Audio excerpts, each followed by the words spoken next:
کیا حضرت آسیہ رضی اللہ تعالیٰ عنہا کی فرعون سے شادی رضامندی سے ہوئی؟ کیا فرعون نے حضرت آسیہ رضی اللہ تعالیٰ عنہا سے ہم بستری کی تھی؟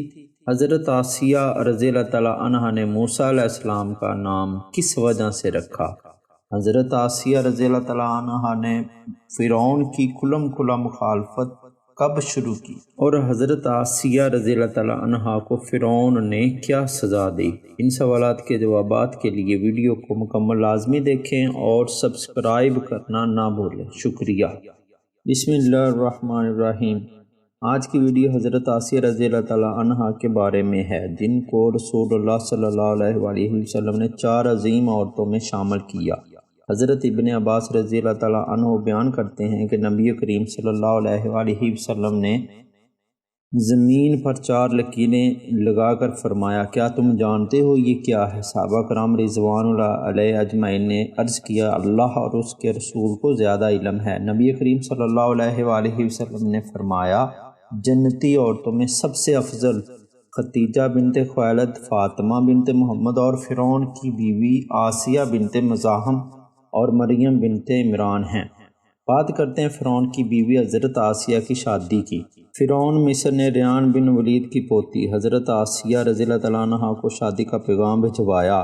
ریان بن ولید حضرت یوسف علیہ السلام کے دور میں بھی بادشاہ تھا، اور وہ حضرت یوسف علیہ السلام پر ایمان بھی لایا، اور اس نے حضرت یوسف علیہ السلام کو عزیز مصر بنایا۔ جب حضرت آسیہ کو فرعون نے شادی کا پیغام دیا تو ان کے والد اور حضرت آسیہ کو بہت ناگوار گزرا، کیونکہ فرعون مصر پہلے دن سے ہی ظلم کے لیے مشہور تھا۔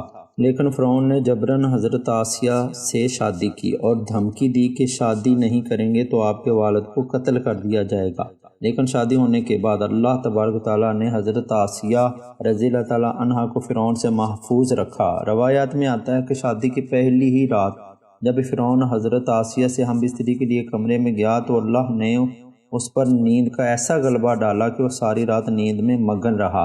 مختلف روایات میں مختلف باتیں آتی ہیں۔ کہیں لکھا ہے کہ وہ حضرت آسیہ سے صحبت اس لیے نہ کر سکا کہ اللہ تعالیٰ نے اسے نامرد کر دیا تھا، کہ بعض روایات میں لکھا ہے کہ اس کو ایسی بیماری لاحق ہو گئی کہ طبیبوں نے اس کو صحبت سے منع کر دیا تھا۔ بعض روایات میں فرعون کی ایک بیٹی کا ذکر بھی ملتا ہے۔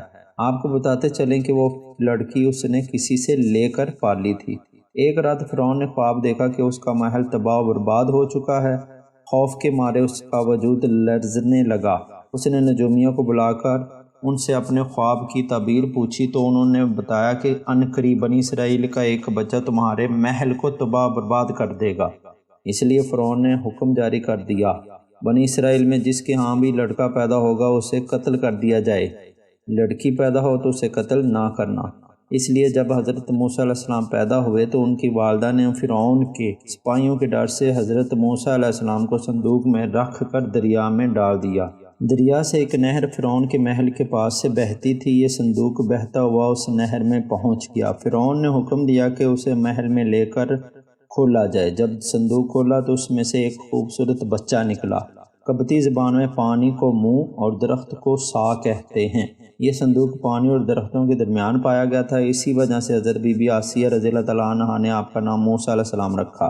حضرت آسیہ نے حضرت موسیٰ علیہ السلام کو اپنا بیٹا بنا لیا، پھر ان سے کہنے لگی، یہ بچہ میری اور تمہاری آنکھوں کی ٹھنڈک ہے، اسے قتل نہ کرو۔ فرعون نے اسے اپنا ماننے سے انکار کیا اور کہا، تم ہی اسے رکھو، مجھے اس کی کوئی حاجت نہیں۔ حضور نبی کریم صلی اللہ علیہ وآلہ وسلم نے فرمایا کہ اگر آسیہ کی طرح فرعون بھی اس بات کا اقرار کرتا کہ یہ بچہ اس کی آنکھوں کی ٹھنڈک ہے تو ضرور اللہ تعالیٰ اسے ہدایت عطا فرما دیتا۔ حضرت آسیہ کو اللہ پاک نے قرآن میں عورتوں کے لیے نمونہ قرار دیا ہے۔ حضرت آسیہ شادی کے پہلے دن سے ہی فرعون کے ظالمانہ اور کافرانہ اقدامات کے خلاف پہاڑ بن کر کھڑی رہیں۔ جب حضرت موسیٰ نے اعلان نبوت کیا اور محل میں جادوگروں کو بلایا تو حضرت آسیہ حضرت موسیٰ علیہ السلام پر ایمان لے آئیں۔ ایمان لانے کے بعد کافی دیر تک انہوں نے اس بات کو فرعون سے چھپائے رکھا، لیکن جب فرعون نے خدائی کا دعویٰ کیا اور لوگوں سے سجدے کروانے لگا خود کو، تو پھر حضرت آسیہ کھل کر میدان میں آئیں اور فرعون کے اس عمل کی سخت مخالفت کی۔ جب فرعون کو پتہ چلا کہ میری بیوی بھی موسیٰ علیہ السلام کے خدا پر یقین رکھتی ہے تو اس نے حضرت آسیہ رضی اللہ تعالیٰ عنہا پر ظلم ڈھانے شروع کر دیے۔ روز دن اور رات ان کو مختلف اذیتیں دیتا۔ فرعون جیسا کافر شوہر بھی ان کے ایمان کو متزلزل نہیں کر سکا، لیکن فرعون نے بہت زیادہ کوشش کی تھی تاکہ کسی نہ کسی طرح انہیں راہ راست سے منحرف کر دے، لیکن وہ ایسا نہ کر سکا۔